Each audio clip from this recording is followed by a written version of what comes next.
All right, I did something I probably shouldn't have done, but I had to do it anyway. So, we're going to do a little short here on the follow-up on the MBRP exhaust install that we just did. While I absolutely love the MBRP, I'm never going to change my mind about MBRP exhaust. That's a given. The FA20 and the FA24, which is what is in the BRZ back here, this thing right here, comes with the FA24, and that comes with equal length headers. And while I'm used to owning the STI, I'm used to having that low rumble that the STI gives. This doesn't really give that. It's more of a high pitch, which, okay, it's not bad. It's great. You get a lot of good sound from this. However, I did some research in finding out how I could make it louder and give it some of that grumble without changing any of the EPA or emission stuff or anything like that, because I'm trying to keep all that in here, and I didn't want to have to retune the car, I guess. So the Mod Garage sent over this PLM unequal length header for the BRZ. So I'm really hoping that this gives me more of that lower STI grumble that I'm looking for. I did go with a catted version versus the non-catted. I talked to a couple people and my previous tuner that I used with my STI, and unfortunately when you go with uncatted, non-catted, however you want to say it, you have to remap the car because this car isn't naturally turboed. It's just run off the ECU, so you have to get it remapped. Well, if you run the catted version, you don't have to worry about getting it retuned, remapped, whatever you want to call it, and it doesn't mess with anything. Everything stays the same. So I went the easy route, and by doing that, I may not get as much sound, the lower grumble, as I'm looking for if I would have gone with the non-catted. But right now, I've kept the car green compliant, EPA compliant, whatever you want to call it. So we're just going to try to keep it going that direction until I decide to do the motor. Possibly, I don't know, maybe, we'll see. So anyway, we're gonna try to get this installed tonight. While you can obviously see the car is torn apart, it's not torn apart for this reason. It is torn apart for another reason, which you guys will see soon. So stay tuned. I'm gonna get this on tonight, hopefully, and then yeah, stay tuned for some sound clips. I'll be posting it on the YouTube and also on my Instagram and probably TikTok. So here's to hoping. Don't say you down. You gotta stand up and fight. Got to stand up. Don't say you down. You gotta stand up and fight. Oh, you got to stand up. Okay, so we tried to use the little impact gun. It's on the floor over there. It's not strong enough, and well, KJ's knuckles are about to go. How'd you do it? Knuckles about to go R.I.P. All right, say bye-bye to the knuckles. Apparently, this is supposed to be pretty easy to install. As you can see, there's a bolt here, and I'm sure there's one somewhere right back in there, and then in between and there, right? Ooh, can't see it. So there's those on that side. This thing is massive. And then we've obviously got these ones right here.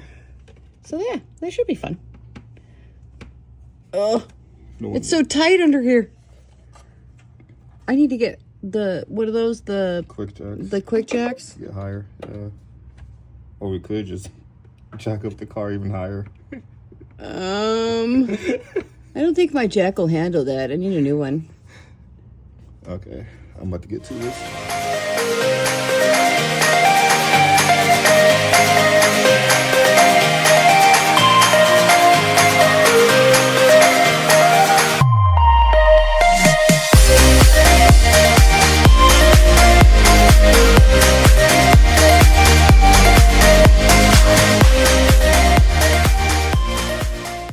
Now you can see the difference between the stock header and the aftermarket header. Obviously, this is extremely bulky, heavy, to me, completely unnecessary for all of that crap.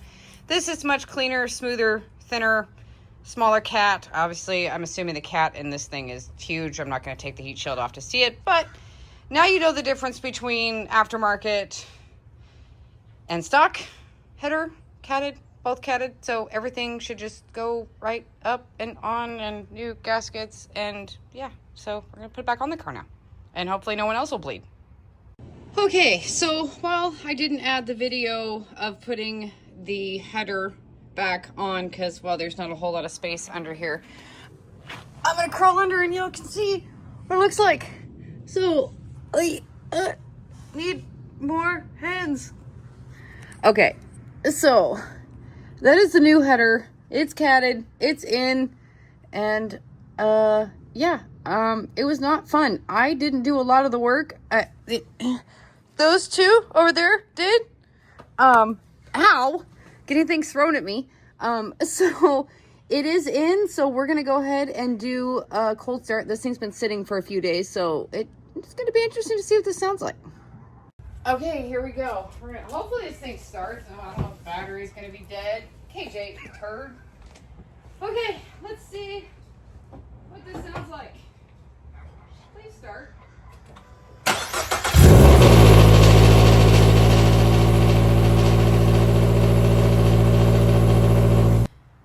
Oh, guys, this car's kicking my butt. All right, so as you heard, we definitely made a difference in sound using the unequal length header for this thing. As we all know, the FA20, the FA24 comes with an equal length header. We went ahead and installed a PLM unequal length header that is catted, which is fine. It gave off way more than I expected. It definitely gave that STI rumble grumble that I was looking for. Unfortunately, I can't do any sound driving clips right now because with the current project I have going on, I can't drive the car. So, with that being said, stay tuned because I'm going to be posting sound, like driving video clips and stuff like that on my Instagram and TikTok. Again, huge shout out to the Mod Garage and for getting me this part so quickly. I so appreciate it. They're the best. And I'll put everything down in the description for you guys. And thank you to PLM for making this part because it really just made that difference I was looking for. So I'm ready. I'm ready to be done with this thing. I want this project to get wrapped up. So yeah, I guess that's it for this one. So if you had any questions about whether you should buy it, whether you shouldn't, if it's gonna make enough change, I definitely can say just on startup that it definitely gives it that sound difference, that lower tone, and is totally worth it. So I'm gonna go ahead and recommend this part 100% if you're looking for that change. Yeah, again, shout out to the Mod Garage and PLM, and thank you guys for watching. Hit that little like, subscribe, share button down there with your friends, and I hope that helped you out if you had any questions on whether to pull the trigger on an unequal length header for your FA20 or your FA24. Okay, well, time to wrap up the project we currently have going on, so I'll see you on the next one.